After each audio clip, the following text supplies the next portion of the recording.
अस्सलाम वालेकुम क्लास। आज हम देखते हैं कैपिटल स्ट्रक्चर के हवाले से different topics. Types of capital structure में अगर आप गौर से देखें तो आपकी जो राइट साइड है वो फाइनेंसिंग साइड बनती है। इसमें उसने कहा है कि करंट लायबिलिटीज़ को छोड़ के बाकी सारी आपकी फाइनेंसिंग साइड है। सो आपका एक डेट कैपिटल होता है जो कि लॉन्ग टर्म डेट पे मुश्तमिल है।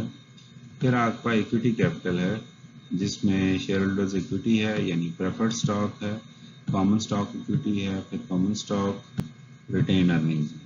सो ये तीन मेजर एलिमेंट्स आ गए, रिटेन अर्निंग्स, कॉमन और प्रेफर्ड स्टॉक। और ये लॉन्ग टर्म डेट और आपकी इक्विटी मिल के ये तो आपका टोटल कैपिटल में। The cost of debt is lower than the cost of other forms of financing. So अगर इसकी सीक्वेंस में देखें तो आपका जो सबसे टॉप पे लॉन्ग टर्म डेट था उसकी कॉस्ट कम है, फिर आपकी प्रेफर्ड स्टॉक की कॉस्ट उससे ज़्यादा है, फिर कॉमन स्टॉक की कॉस्ट उससे ज़्यादा है, और रिटेन अर्निंग्स की कॉस्ट बेसिकली कॉमन स्टॉक की कॉस्ट के बराबर होती है। Lenders demand relatively lower returns because they take the least risk of the contributors of long-term capital. So जो long-term capital के contributors हैं उनमें से सबसे कम रिस्क जो है वो आपके जो lenders हैं वो demand. Lenders have a higher priority of claim, इसी वजह से उन्हें claim में priority मिलती है against any earnings or assets available for payment, and they can exert far greater legal pressure against the company to make payment than can owners of preferred or common stock. So lenders का pressure बहुत ज़्यादा होता है, खास तौर पे legally भी as compared to preferred or common stock holders के।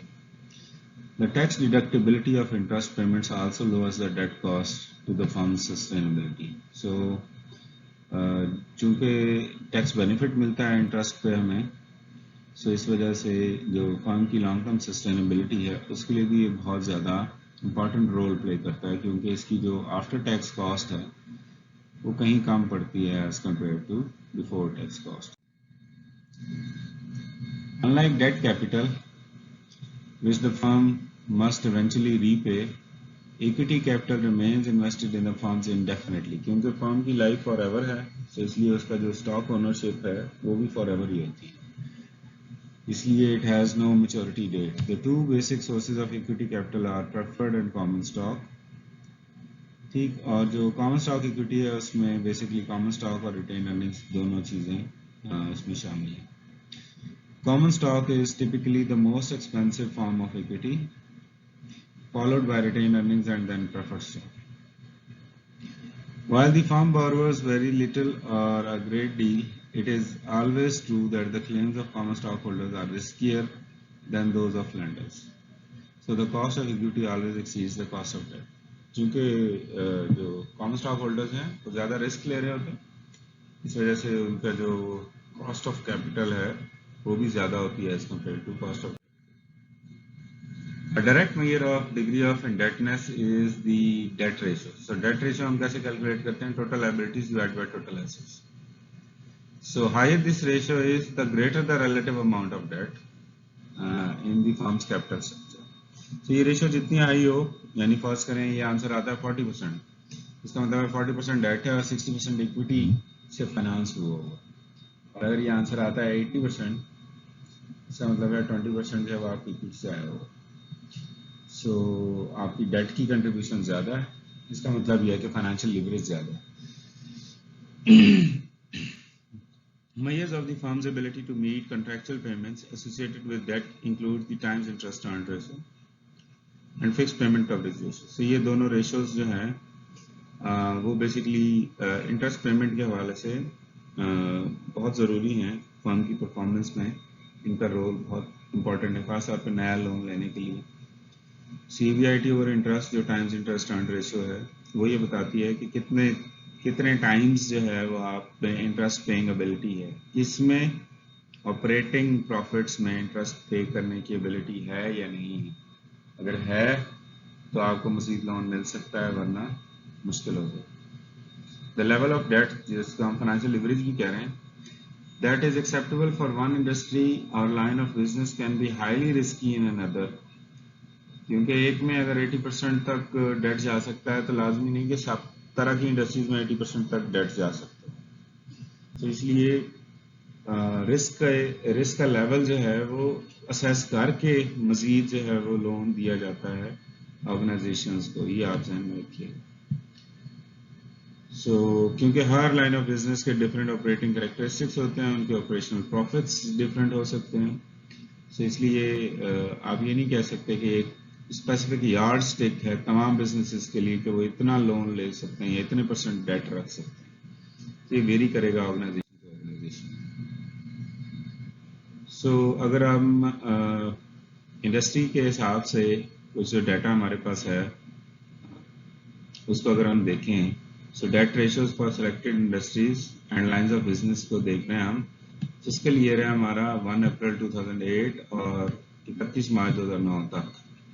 अगर हम मैन्युफैक्चरिंग इंडस्ट्री में देखें तो बुक प्रिंटिंग में देखें 57.8 है और इनकी times interest earn ratio industry की 1.5 है, जबकि डेयरी प्रोडक्ट्स में ये 71.6 है और इनकी टाइम्स इंटरेस्ट रेशियो 4.9 है। यानी इनको मजीद भी लोन दिया जा सकता है इस रेशियो के aspect, but still this debt ratio is very high. Electronic computers में 59% debt ratio times interest ratio उनकी 2.2 है। आयरन स्टील फोर्जिंग्स में डेट रेशियो 58.6 है, जबकि उनकी टाई जो है वो 5.5 है। फिर machine tools metal cutting types में अगर देखें तो उसकी डेट रेशियो हाई है 65.9 और टाई जो है वो 3.1 है। वुमेन्स एंड गर्ल्स ड्रेसेस में अगर हम देखें तो ये 57.8 था और 1.5 था। अब अगर आप होलसेल इंडस्ट्रीज में देखें जैसे फर्नीचर में तो वो जनरली हाई है। ग्रोसरीज में देखें तो वो 68.6 है। मेंस एंड बॉयज क्लोथिंग में देखें तो वो कम है। अगर आप इंडस्ट्री के एस्पेक्ट में इनको मैच करें अगर तो ये देखें ये तकरीबन सेम है वुमेन्स और मेंस के हवाले से। Wines and distilled alcoholic beverages में 66.8 है। अब अगर आप डिपार्टमेंटल स्टोर्स का देखें तो 61 है। अब न्यू कार डीलर्स के लिए डेट रेशियो देखें तो वो 82% है और super markets and grocery stores में देखें तो वो तकरीबन 70% है। इसकी रीजन क्या होगी? क्योंकि इनका क्रेडिट साइकिल जो है वो चल रहा होता है, बहुत सारी प्रोडक्ट्स जो है वो एडवांस में रख जाते हैं और वो आपको इनकी पेमेंट्स आपको आगे चल के करनी है सेल्स के बाद। इस वजह से यहाँ पे क्रेडिट आपको बहुत ज़्यादा हाई मिलता है। कार्स में आपको बहुत ज़्यादा हाई मिल रहा है क्योंकि उनकी कोई और डीलर्स की और कोई फिक्स कॉस्ट तो होती नहीं है। जो प्रोडक्ट है उनकी गाड़ियाँ वही असल में जो इन्वेंट्री है वो बहुत ज़्यादा कॉस्ट कर रही है। वो क्रेडिट पे हों। एडवर्टाइजिंग एजेंसीज में भी अगर आप देखें सर्विस इंडस्ट्री में दिस इज टू हाई।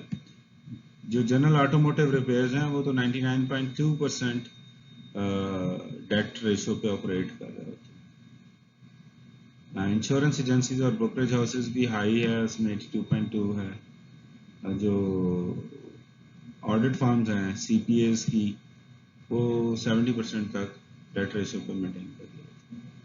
इसलिए आप ये देख सकते हैं क्लियरली कि इंडस्ट्री टू इंडस्ट्री और बिजनेस टाइप के हिसाब से आपकी जो डेट रेशियोज हैं वो डिफरेंशिएट कर रही हैं। तो अब अगर आप एक CPA फर्म है और आप कहते हैं कि जी मुझे 80% डेट चाहिए, तो आप इंडस्ट्री स्टैंडर्ड देख लें, आप उसको फॉलो तो नहीं कर रहे। आप बहुत ज़्यादा लोन लेके अपने आप को रिस्क में डालें। Assume that the Lu family is applying for a mortgage loan. The family's monthly gross before tax income is 5380 and they currently have monthly installment loan obligations that total 560. The 200,000 mortgage loan they are applying for will require monthly payment of 1400. So mortgage payment divided by gross income अगर हम करें तो वो आती है 1400 divided by 5380 जो कि बनती है 26%। और टोटल इंस्टॉलमेंट पेमेंट अगर ग्रॉस इनकम पे हम करें तो 560 प्लस 1400 तो ये आ जाती है 36.4%। तो ये आपका जो है वो डेट बर्डन एक तरह से आपका कैलकुलेट हो जाएगा इनकम के एस्पेक्ट में। 36.4%। तो फर्म्स कैपिटल स्ट्रक्चर अगर हम देखें नॉन यूएस फर्म्स का कैपिटल स्ट्रक्चर,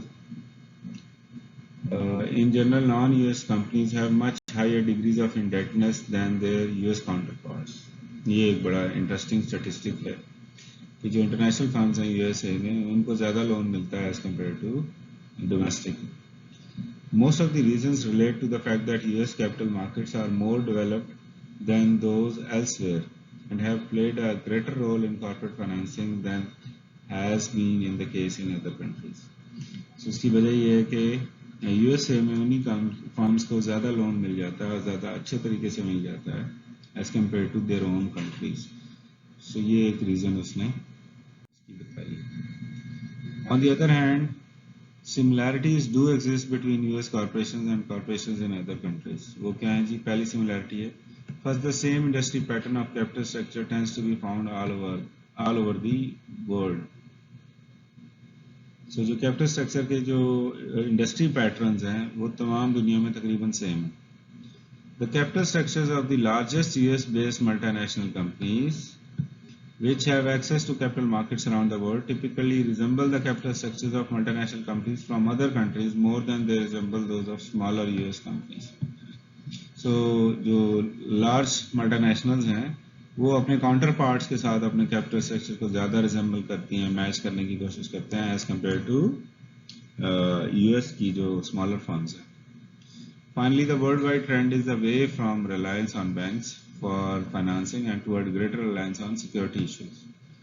So, बैंक से लोन लेने की बजाय सिक्योरिटी इश्यूज यानी आप बॉन्ड इशू करते हैं, बॉन्ड के अलावा आप कॉमन स्टॉक या प्रेफर्ड स्टॉक इशू कर दें, उसकी तरफ ट्रेंड आपका ज़्यादा है एज कम्पेयर टू बैंक से बोरो करने। As a matter of fact, leverage around the world को अगर हम देखें, a recent study of the use of long-term debt in 42 countries found that firms in Argentina used more long-term debt than firms in any other country। इसका मतलब ये है कि Argentina वाले सबसे ज़्यादा long-term debt use करते हैं as compared to any other। So relative to their assets, firms in Argentina used almost 60% more long-term debt than did US companies। So assets के हिसाब से अर्जेंटीना में 60% ज़्यादा लॉन्ग टर्म डेट था compared to US companies। Indian firms were heavy users of long term debt as well। Indian firms थी। At the other end of the spectrum, companies from Italy, Greece and Poland used very little long term debt। So in countries की companies ने बहुत थोड़ा debt जो है वो इस्तेमाल किया। In those countries, firms used only about 40% as much long term debt as did their US counterparts. यानी अगर यूएसए वाले 1 लाख का लोन ले रहे हैं तो इटली, ग्रीस और पोलैंड वालों ने तकरीबन 40,000 का लोन लिया। अब आते हैं कैपिटल स्ट्रक्चर थ्योरी पे। So research suggest that there is an optimal capital structure range. हर फर्म के लिए एक ऑप्टिमल कैपिटल स्ट्रक्चर रेंज होता है। अब ऑप्टिमल कैपिटल स्ट्रक्चर रेंज क्या है? It's basically combination of debt and equity. कि बेस्ट कॉम्बिनेशन क्या होगा डेट का और इक्विटी का, जिससे आप मैक्सिमम प्रॉफिट जो है वो अर्न कर सकें, तो वो ऑप्टिमल कैपिटल स्ट्रक्चर का है।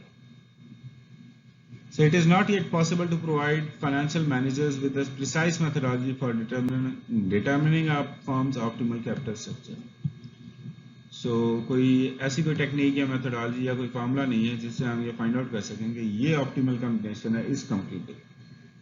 Nevertheless, financial theory does offer help in understanding how a firm's capital structure affects the firm's value। So capital structure firm की वैल्यू को अफेक्ट करती है, तो कुछ ना कुछ जो है वो फाइनेंशियल थ्योरी हमें हेल्प कर रही है उसको समझने में, ताकि हम बेहतर तौर पे एक मिक्स बना सकें डेट और इक्विटी। In 1958, फ्रांको मोडिग्लानी और मेटन एच मेलर, दोनों को हम जो है वो M&M कहते हैं बेसिकली। सो मोडिग्लानी एंड मिलर हैं।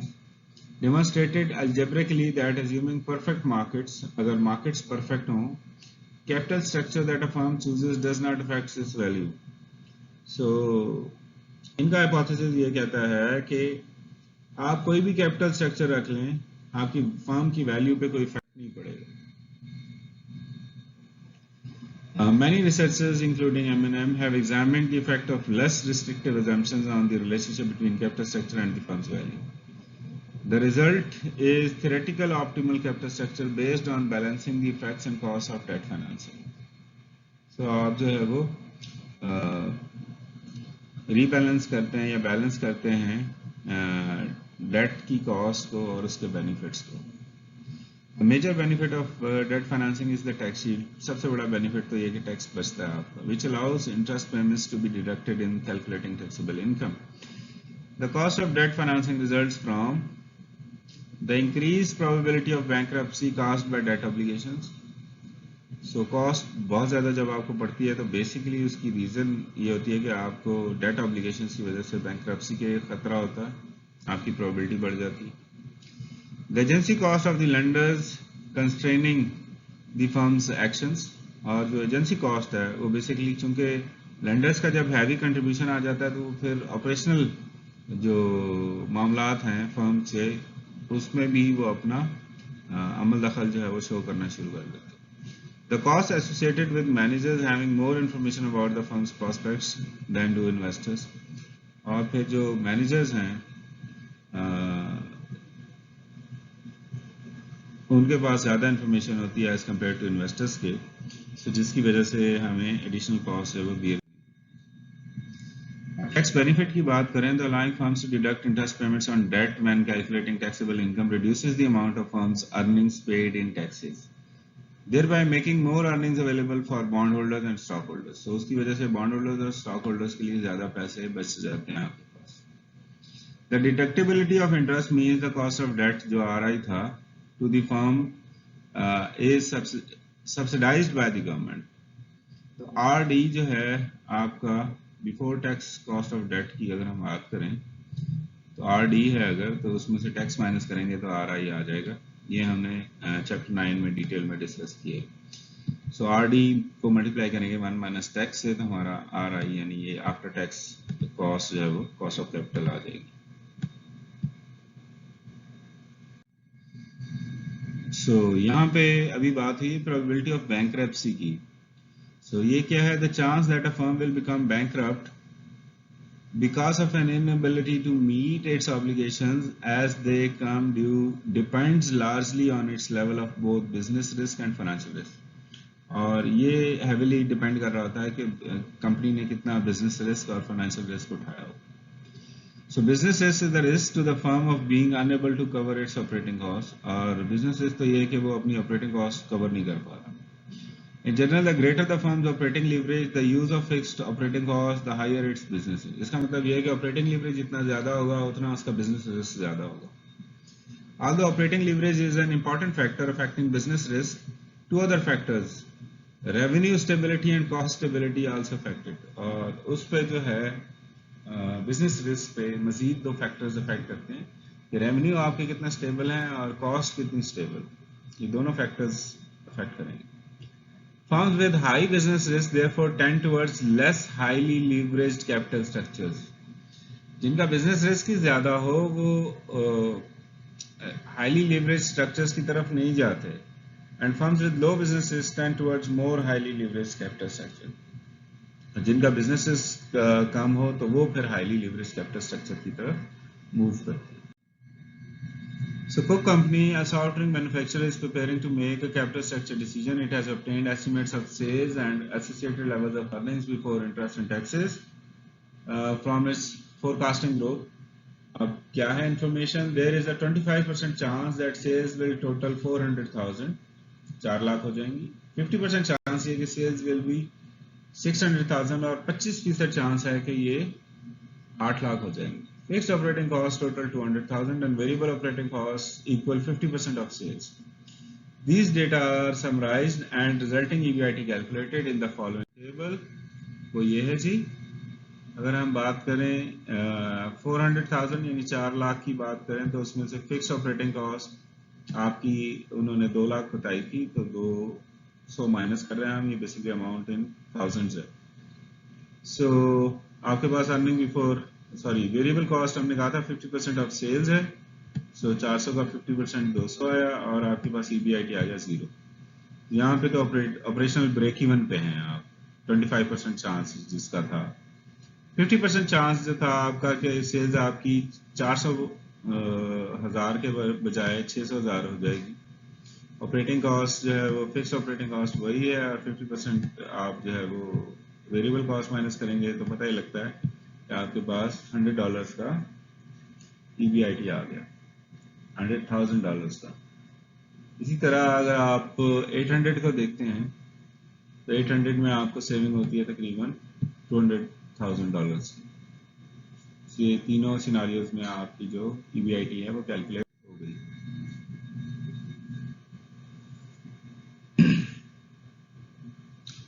अब हम उसी को कंटिन्यू करते हुए बात कर रहे हैं। The firms capital structure directly effects it's financial risk. तो पहला फैक्टर हमारा बिजनेस रिस्क का था, दूसरा फैक्टर था हमारा फाइनेंशियल रिस्क का।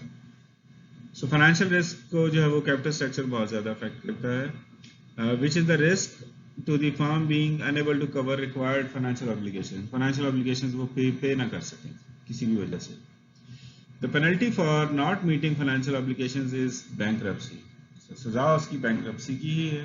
आपको बैंकरप्सी फाइल करनी पड़ती है, आपको हाथ खड़े करने पड़ते हैं कि भाई हम आपको लोन वापस नहीं कर सकते। The more fix cost financing, जिसे हम डेट कह रहे हैं, including financial लीजेस and preferred stock. Preferred stock भी तो बेसिकली आपकी फिक्स कॉस्ट फाइनेंसिंग है। A firm has in its capital structure the greater its financial leverage and risk. So जितना ज़्यादा डेट होगा, जितना ज़्यादा प्रेफर्ड स्टॉक होगा, इसका मतलब ये है कि उतनी ज़्यादा फाइनेंशियल लीवरेज होगी, इसका मतलब है फाइनेंशियल रिस्क उतना ज़्यादा होगा। The total risk of a firm, जो बिजनेस और फाइनेंशियल था, determines its probability of bankruptcy. So जितना टोटल रिस्क ज़्यादा होगा उतनी probability of bankruptcy जो है वो आपकी बढ़ती जाएगी। सो करंट कैपिटल स्ट्रक्चर जो कोक कंपनी है उसका ये है, डेट जो है वो 0 है और कॉमन स्टॉक इक्विटी 500 की, तो टोटल कैपिटल जो है वो आपका 500,000 ही आ गया। सो अगर आप capital structure associated with alternative debt ratios for Coke company, वो अगर आप देखें, जैसे डेट रेशियो पहले थी हमारे पास 0%, तो 500 ये था हमारे पास। सो डेट पे तो कोई कॉस्ट नहीं थी ना हमारी, टोटल एसेट्स हमारे 500 थे, तो हमारा डेट जो है वो 0 है और इक्विटी हमारी 500 है।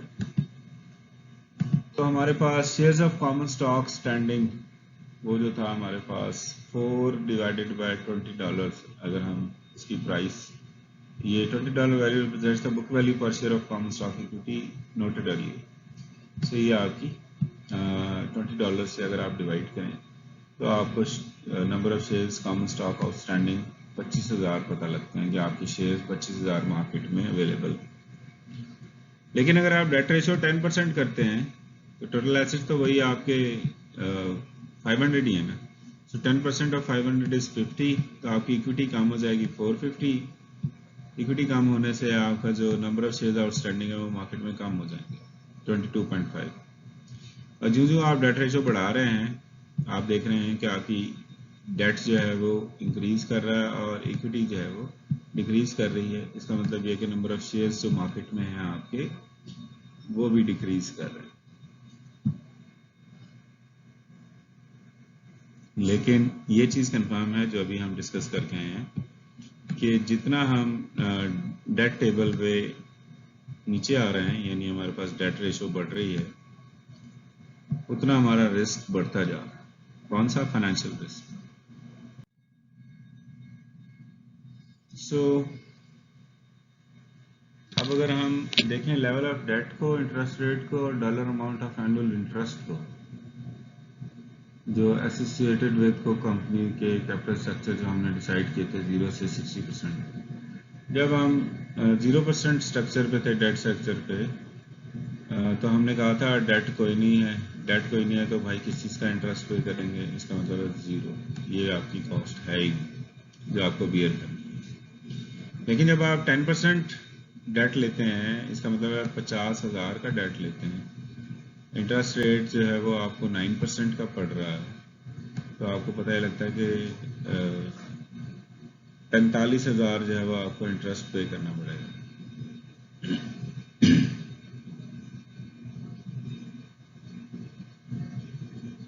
सॉरी 4500 जो है वो आपको टैक्स पे करना, इंटरेस्ट पे करना पड़ेगा। जब आप 20% पे होते हैं तो यही कैलकुलेशन 9.5 के हिसाब से पता ये लगता है कि आपको 9500 इंटरेस्ट पे करना पड़ेगा। और जब आप 60% पे आते हैं तो पता ये लगता है कि आपको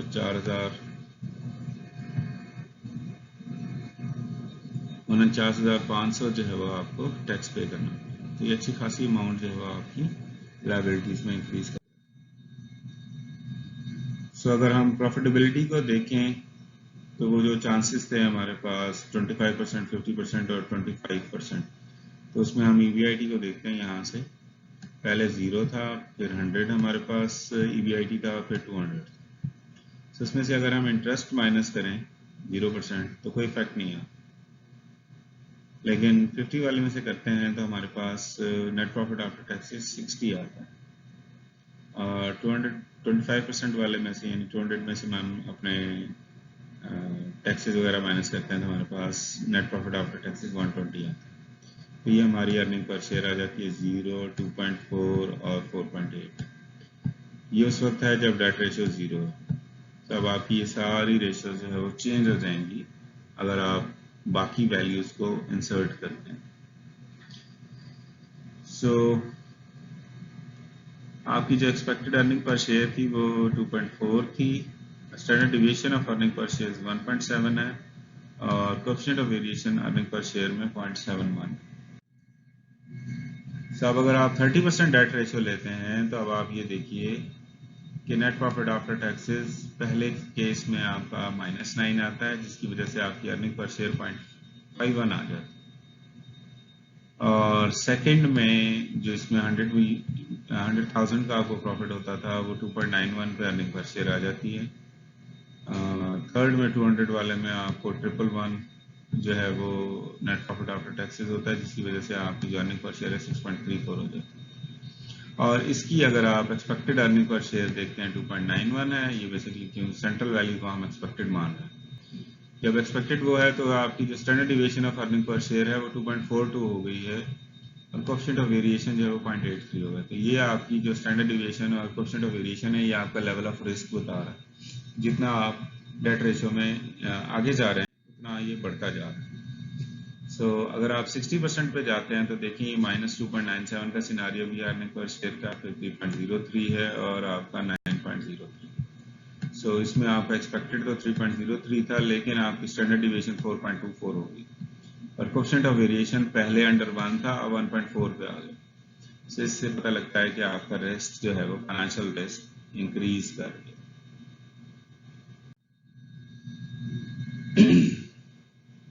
सब आप इनको बड़े आराम से कंपेयर कर सकते हैं। 0% पे ये था 2.4 एक्सपेक्टेड EPS, आपका स्टैंडर्ड डिविएशन 1.7 था और 0.71 आपका कोएफिशिएंट ऑफ वेरिएशन था।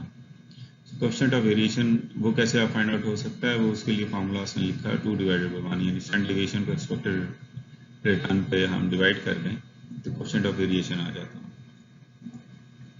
जो कि बढ़ते बढ़ते बढ़ते 60% पे 3.03 हो जाता है और स्टैंडर्ड डिविएशन 4.24 पे आ जाती है और आपका जो कोएफिशिएंट ऑफ वेरिएशन है वो 1.4 पे आ जाता है। तो अब आप क्लियरली देख सकते हैं इसमें कंपैरिजन में कि जो आप डेट कैपिटल स्ट्रक्चर को डेट में शामिल कर रहे हैं उतना आप अपने लिए रिस्क बढ़ा रहे हैं।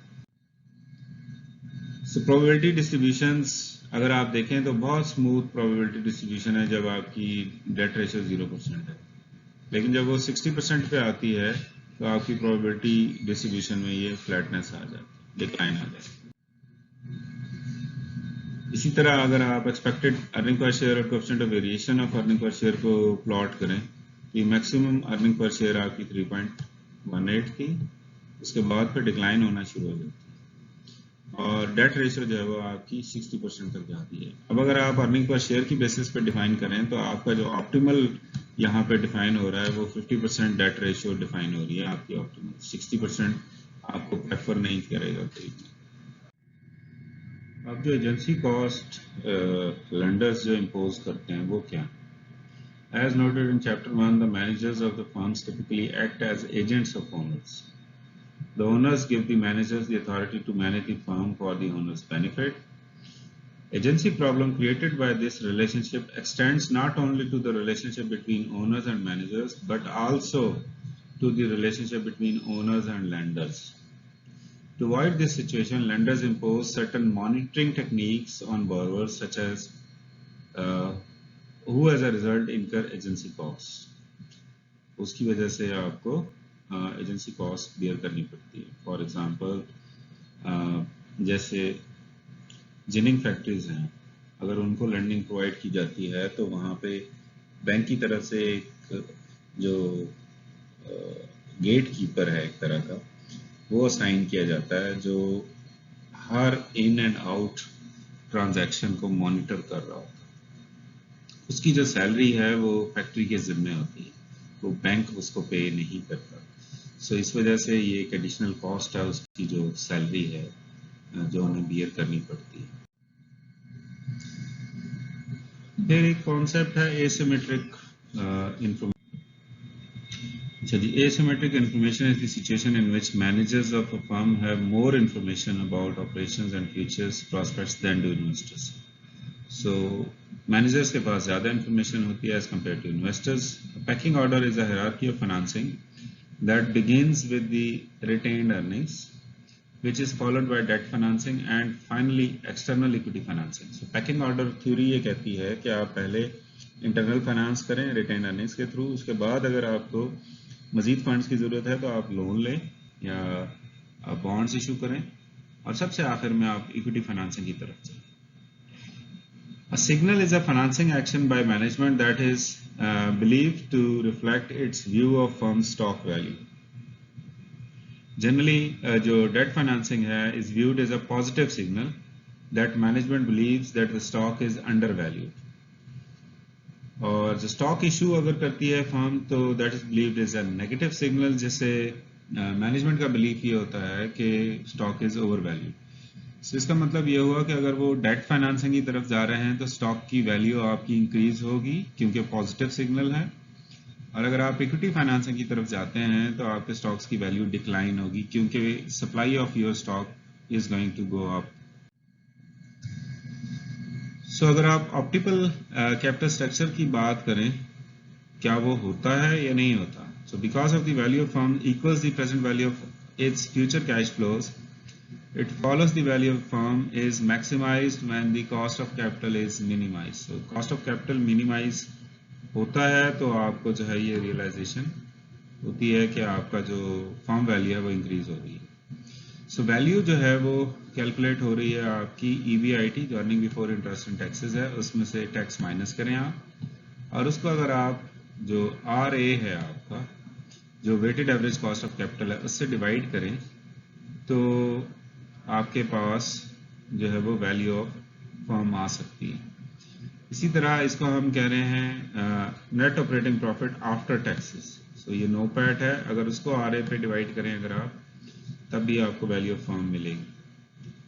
सो इसमें EBIT earning before interest and taxes है, नो पैट है वो net operating profit after tax है, जिसको आप कैलकुलेट कर सकते हैं EBIT को 1 माइनस टैक्स से मल्टीप्लाई करके. सो अगर आप वैल्यू और एनुअल कॉस्ट का कंपैरिजन जो ऑप्टिमल कैपिटल स्ट्रक्चर है उसको ड्रॉ करने के लिए कॉस्ट फंक्शन और वैल्यू को ड्रॉ करें तो आपके पास कॉस्ट ऑफ इक्विटी जो है वो RS है, weighted average cost of capital RA है, और RI आपका कॉस्ट ऑफ डेट है जो कि ऑब्वियसली कॉस्ट ऑफ इक्विटी और weighted average cost of capital से कम ही है.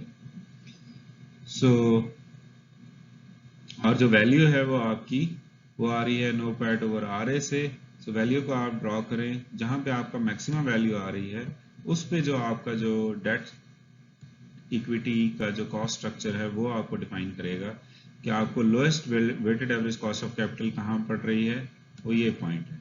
सो ये जो M आपका पॉइंट है ये आपका बेसिकली ऑप्टिमल कैपिटल स्ट्रक्चर है. इस पे आप डिफाइन कर सकते हैं कि आपकी डेट कितना होना चाहिए और इक्विटी कितनी होनी चाहिए, क्योंकि ये लोएस्ट पॉइंट है. इसके बाद जो है वो आपकी तमाम कॉस्ट इंक्रीज कर रही हैं, चाहे वो कॉस्ट ऑफ इक्विटी हो, weighted average cost of capital हो या कॉस्ट ऑफ डेट हो.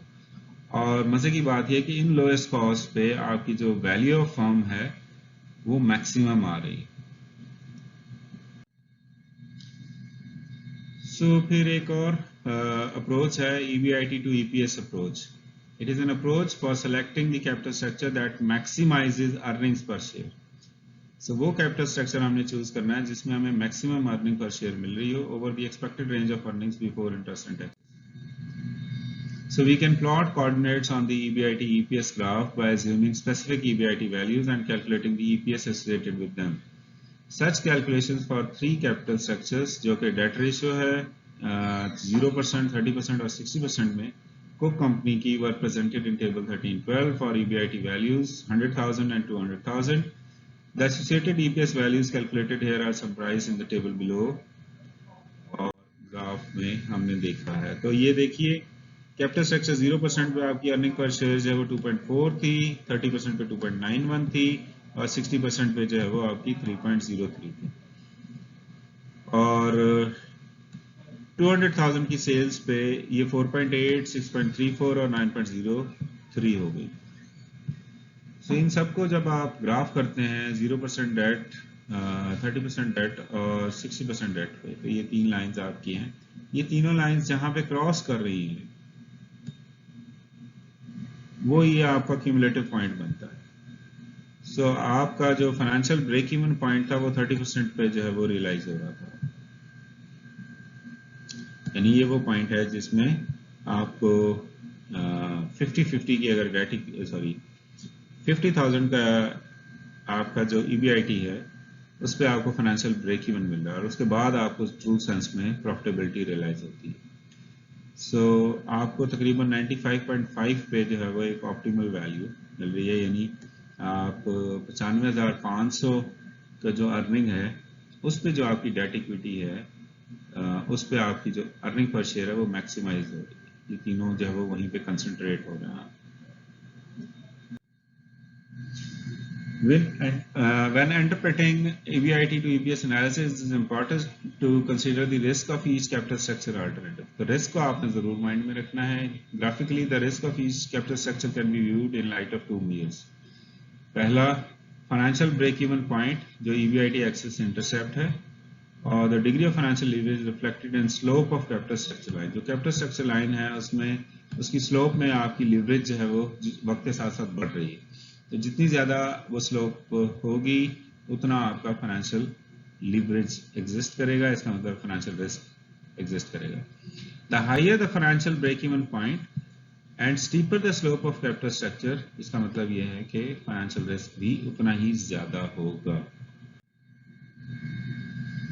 The most important point to recognize when using EBIT EPS analysis is that this technique tends to concentrate on maximizing earnings rather than maximizing owner wealth as reflected in firm stock price. So ये earnings पे जोर इसका ज़्यादा होता है as compared to stockholders wealth के। So use of EPS maximizing approach generally ignores risk. इसमें एक downside ये है कि ये risk को ignore कर रही होती है because risk premiums increase with the increase in financial leverage. The maximization of EPS does not ensure owners wealth maximization. So ये एक डाउन साइड है इस एनालिसिस का कि आपकी जो ओनर की वेल्थ मैक्सिमाइजेशन है वो ये एड्रेस नहीं कर।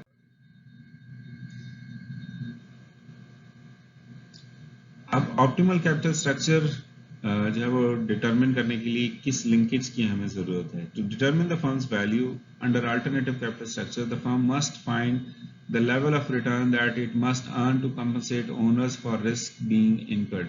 सो रिस्क रिटर्न का जो एक ऑप्टिमल कॉम्बिनेशन है वो मैनेजर्स ने जरूर फाइंड आउट करना होता है। The required return associated with a given level of financial risk can be estimated in number of ways. पहला, theoretically the preferred approach would be first to estimate the beta associated with each alternative capital structure. So हर एक का beta हम पहले find out कर लें and then to use the CAPM to calculate RS जो आपका optimal return है उसको कैलकुलेट करने के लिए आप CAPM को यूज कर सकते हैं। A more operational approach involves linking the financial risk associated with each capital structure alternative directly to the required return. Financial risk को directly आप required return के साथ attach कर दें और उसमें से फिर best option को choose। So आपके पास जो number of alternatives थे capital structure में, कोक कंपनी की एग्जांपल को सामने रखें हम, तो 0% पे आपका जो coefficient of variation earning per share का जो था वो 0.71 था, जो कि 60% डेट स्ट्रक्चर में 1.4 पे हो गया। और इस पे आपके जो रिटर्न्स थे वो डिफरेंट थे। 0% पे जो आपका एस्टिमेटेड रिक्वायर्ड रिटर्न था वो 11.5% था, जो बढ़ते बढ़ते जब आप 60% डेट रेशो पे गए तो आपका रिक्वायर्ड रिटर्न जो है वो 19% पे आ जाता है। तो इसमें से अब आपको बेस्ट ऑप्शन जो है वो चूज करनी है कि किस रिटर्न पे आप सेटिस्फाइड। So अगर हम value of firm associated with alternative capital structures can be estimated by using one of the standard valuation models such as zero growth model. So zero growth model की assumption ये है कि हम value find out कर सकते हैं firm की अगर हम अर्निंग पर शेयर को RS से, जो हमारे पास रिक्वायर्ड रेट ऑफ रिटर्न था, उससे डिवाइड कर दें तो हमारे पास इसकी जो प्राइस ऑफ शेयर है वो फाइंड आउट हो सकती है। सो प्राइस ऑफ शेयर यहाँ पे चूंकि फर्म की वैल्यू पर शेयर के बराबर होगी। So although some relationship exists between expected profit and value, there is no reason to believe that profit maximizing strategies necessarily result in wealth maximization. So profit maximize होने से लाजमी नहीं कि आपकी wealth भी maximize हो। It is therefore the wealth of the owners as reflected in the estimated share value, ये जो आ रही है P0 में, that should serve as a criterion for selecting the best capital structure. So ये wealth जिस पे ज़्यादा हो, P0 जिस level पे ज़्यादा हो, वो कैपिटल स्ट्रक्चर जो है वो सिलेक्ट करना हमारे लिए ज़्यादा फिजिबल है। सो अब हम ये P0 सबके लिए कैलकुलेट करते हैं एस्टिमेटेड शेयर वैल्यू। सो हमारे पास estimated required rate of return RS भी था, हमारे पास अर्निंग पर शेयर्स भी एक्सपेक्टेड हैं डिफरेंट डेट रेशियोज पे। सो हमने इसमें देखा कि पहले केस में हमारी एस्टिमेटेड प्राइस आ रही है 20.87, दूसरे में 21.79, तीसरे में 22.48, तीसरे में 23.28, ये तीसरा जो है वो 30% डेट वाला। और फिर आपकी ये जो प्राइस है ये डिक्लाइन होना शुरू हो जाती है एक दफ़ा, फिर 22.29, 19.27 और 60% पे 15.97। तो इसका मतलब ये है कि ये जो 23.28 है ये आपका ऑप्टिमल सोल्यूशन बन जाता है। जबकि अगर आप सिर्फ एक्सपेक्टेड अर्निंग पर शेयर्स पे देखें तो एक्सपेक्टेड अर्निंग पर शेयर पे आपका जो ऑप्टिमल कॉम्बिनेशन था वो 50% का बन रहा था कि 50% डेट लें आप और 50% इक्विटी लें, जिसमें आपकी अर्निंग पर शेयर मैक्सिमम आती है 3.18, उसको आप चूज कर रहे थे। सो अर्निंग पर शेयर में इसका मतलब है प्रॉफिट प्रॉब्लम था क्योंकि वो वेल्थ मैक्सिमाइजेशन ही देख रहा, जबकि जो 30% वाला डेट स्ट्रक्चर है ये हमें बता रहा है कि जो मार्केट में शेयर प्राइस है वो 23.28 तक जाएगी। इसका मतलब ये हुआ कि ये ओनर्स की वेल्थ मैक्सिमाइजेशन के लिए बेस्ट ऑप्शन हो जाएगी। सो इसी को अगर हम अब ग्राफिकली देखें तो जो मैक्सिमम अर्निंग पर शेयर आ रही थी वो 3.18, वो हमें ऑप्टिमल बता रही थी प्रीवियसली कि 50% डेट होना चाहिए। और अगर हम जो शेयर वैल्यू है उसको देखें डिफरेंट लेवल्स पे, डिफरेंट डेट रेशियोज पे, तो हमें जो 23.28 की वैल्यू है वो बता रही है कि 30% आपका ऑप्टिमल डेट कंट्रीब्यूशन होना चाहिए इन अ कैपिटल स्ट्रक्चर। सो हमने डिफरेंट रिस्क्स जब डिस्कस कर रहे थे तो हमने कहा था कि बिजनेस रिस्क एक इम्पॉर्टेंट एलिमेंट है। उसमें हमने कहा था कि रेवेन्यू स्टेबिलिटी जो है वो बहुत इम्पॉर्टेंट रोल प्ले करती है। सो रेवेन्यू जितने स्टेबल होंगे उतना बिजनेस रिस्क कम होगा, और रेवेन्यू जितने अनस्टेबल होंगे उतना बिजनेस रिस्क आपका ज्यादा है। इसी तरह कैश फ्लोज भी आपने देखने हैं। जब आप नए कैपिटल स्ट्रक्चर को देख रहे हैं तो फिर आपको कैश फ्लोज भी देखने हैं कि आपको उसकी वजह से इनफ्लोज एंड आउटफ्लोज में क्या चेंज मिल रही है। अगर उसमें स्टेबिलिटी ज्यादा है तो फिर तो आपको बिजनेस रिस्क कम है, लेकिन अगर उसमें इंस्टेबिलिटी आती है कैश फ्लोज चेंज करने से, क्योंकि आप अपना कैपिटल स्ट्रक्चर चेंज कर रहे हैं, तो फिर आप उसको अज्यूम करेंगे कि आपका बिजनेस रिस्क इसमें बढ़ रहा है। इसी तरह एजेंसी कॉस्ट में हमने डिस्कस किया था कॉन्ट्रैक्चुअल ऑब्लिगेशंस होती हैं। जब आप लोन ले रहे हैं तो उस लोन की रूल्स एंड रेगुलेशंस या बाइंडिंग्स जो हैं उनको आपने फॉलो करना है। सो जो टर्म्स एंड कंडीशंस आप पे अप्लाई की गई हैं फॉर अ सर्टेन सिचुएशन, वो अगर आप फॉलो करेंगे तो उसकी वजह से आपको एजेंसी कॉस्ट पड़ेंगी। इसी तरह मैनेजमेंट प्रेफरेंसेस हो सकती हैं। मैनेजमेंट खुद भी तो कोई रिस्ट्रेंट लगा सकती है। For example internal constraint on use of debt to limit is risk exposure, या फिर आप जब वो लेवल कर रहे हैं demand acceptable to the management. In other words, because of risk aversion, जो मैनेजमेंट की रिस्क अवर्जन एप्टीट्यूड है, the firm's management constraints the firm's capital structure at a level that may or may not be true optimum. So ये भी हो सकता है कि आपको मैनेजमेंट वहाँ पे रोक दे, अगर वो ऑप्टिमम नहीं भी है तो आप जो है उस लेवल को मजबूरन मैनेजमेंट कंस्ट्रेंट के तहत ले चल रहे हैं। फिर तीसरा फैक्टर था उसमें एजेंसी कॉस्ट के एस्पेक्ट में कंट्रोल का फैक्टर था कि ज़्यादा डेट इशू करने से आपको जो कंट्रोल का एलिमेंट है, ऑर्गेनाइजेशनल कंट्रोल का एलिमेंट, वो लूज करना पड़ रहा है या नहीं करना पड़ रहा है, तो इस एस्पेक्ट को भी देखना। इसी तरह कॉमन स्टॉक में भी बहुत सारे जो करंट ओनर्स हैं या मैनेजमेंट है, उनकी कोशिश ये होती है कि वो नए कॉमन स्टॉक इशू ना करें, क्योंकि उनकी जो ओनरशिप है वो डाइल्यूट हो जाती है, और उनकी ओनरशिप डाइल्यूट होने से जो मैनेजमेंट स्ट्रक्चर है उस पर फर्क पड़ता है। सो इस वजह से उनकी कोशिश ये होती है कि वो डेट को इशू करते रहें। तो इसका मतलब है कि it's a matter of management preferences at the end. उसने जो है वो इस चीज़ को डिफाइन करना है, उसने ऑर्गेनाइजेशन को एक डायरेक्शन देनी है, जिसकी वजह से आपका जो डेट और इक्विटी का जो बैलेंस है वो क्रिएट होता है।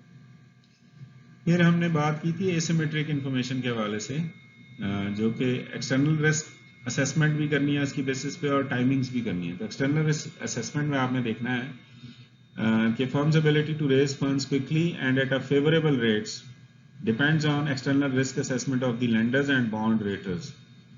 The firm must consider the impact of capital structure decisions both on share value and on published financial statements from which lenders and raters assess the firm's risk. इसी तरह timing को भी देखना है। Times when interest rates are low, debt financing might be more attractive, जैसे आजकल पाकिस्तान में situation है। When interest rates are high, the sale of stock may be more appealing. So ये आपने इस एस्पेक्ट को भी ध्यान में रखना है जब आप अपना डेट स्ट्रक्चर डिफाइन कर रहे हैं। ओके जी, that's it for today's lecture. ये हमने कुछ लर्निंग गोल्स जो है वो अचीव किए थे। जो हमने स्टार्ट चैप्टर में कहा था कि हम लीवरेज को देखेंगे, कैपिटल स्ट्रक्चर को देखेंगे, ऑप्टिमल उसमें कॉम्बिनेशंस को देखेंगे। If you have any queries, please ask here on Google Classroom or at the WhatsApp group. Thank you. Allah Hafiz.